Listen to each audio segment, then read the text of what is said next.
94-ի զինադադարից Բիշկեկյան համաձայնությունից հետո հայկական Արցախը նրանց կոկորդին էր։ Տասնամյակներ համբերեցին մինչև թվաց, թե հարմար պահ է։ 9 տարի առաջ այսօրը լուսացավ ադրբեջանական լայնածավալ սադրանքի մասին ծանր լուրերով։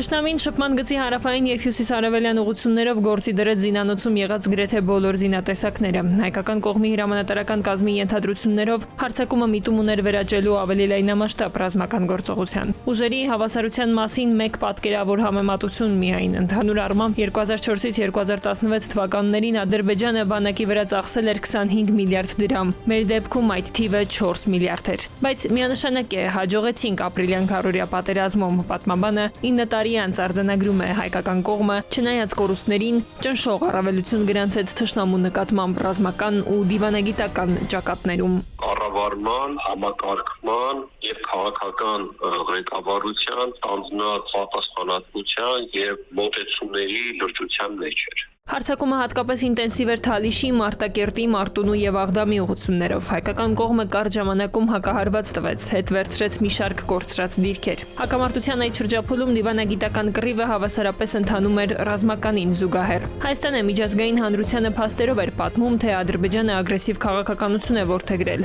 Ապրիլի 5-ին ժամը 12-ին կրակը դադարում է շփման գծի ողջ երկայնքով։ Հայկական կողմը համաձայնում է Մոսկվայում հանդիպման առաջարկին։ Հարց է, եթե միջամտությունը չլիներ, ով կտուժեր։ Տարբեր տեղեկություններ կան, նաև հենց Ադրբեջանն է դիմել այդ միջամտությանը, մամուլ հրապարակվեցի նման տեսակ։ Հետո ապրիլյանը որակվեց որպես 6-րդ սերնդի առաջին պատերազմ ուղղված մեր դեմ։ Ճակատում արժանապատիվ կռիվ տալու մասին դարձյալ խոսք չկար։ Քոչվորները մտան նաև հայկական տներ, սպանեցին ծերերի։ Ապրիլյան պատերազմի թվերը հակասական են, համենայն դեպս պաշտոնական տվյալներով հայկական կողմը ունեցավ 110 զոհ և 120 վիրավոր։ Ադրբեջանական կողմը մինչև 300 զոհ, այդ թվում հատուկ նշանակության ուժերի զինվորներ։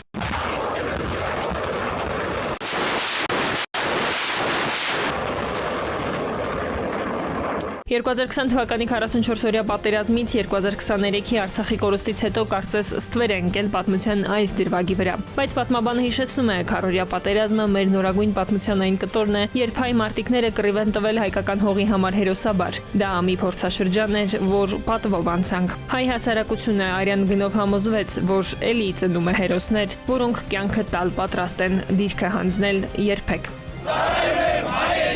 Տիգրան Նիկոլայան, ժամը լրատվական։